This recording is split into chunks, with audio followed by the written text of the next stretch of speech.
Hello and welcome to the Discover History YouTube channel, and we now turn our clock on towards midday basically. So Nathaniel Fiennes has decided to react to news that Byron is leaving Worcester and is headed down what we now often call Old Road, and that road would have led down to Powick Bridge. And what you have to remember is this fight is often referred to as the Battle of Powick Bridge, and that's because this bridge does actually play an important part in that fight.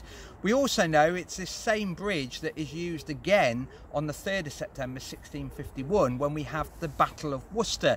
And if you look back through our playlist, you'll be able to look up on there the Battle of Worcester, and if you click on the, for example, the defence of Powick Bridge, I think it was called, you will hear all about William Keith, Sir William Keith, and his Lowland Scots that held the bridge and also held onto Powick Mill that is set behind the bridge. So we're concentrating famously on the 23rd of September 1642. So famously Nathaniel Fiennes would have come down the lane behind and rode onto that bridge, and that bridge is still there. It's the original bridge, famously seeing two fights basically. So Nathaniel Fiennes' troopers come riding across that bridge, and we know that they had to take steps to cross that bridge because it was so narrow.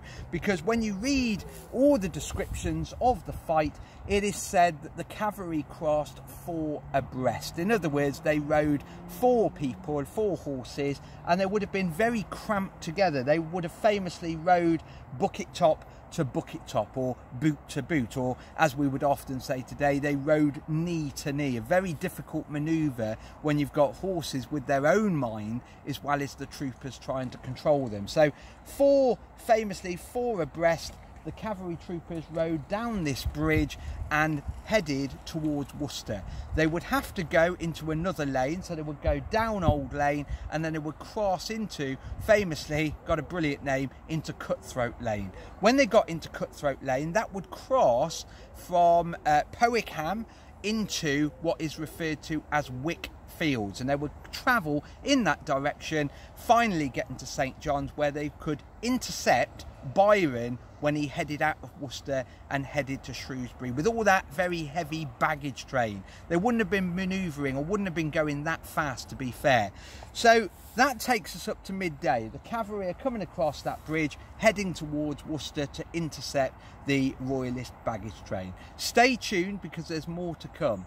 Famously, nothing's actually happened yet. They're literally crossing that bridge and heading into Worcester. Anyway, stay tuned and see you soon. Bye bye.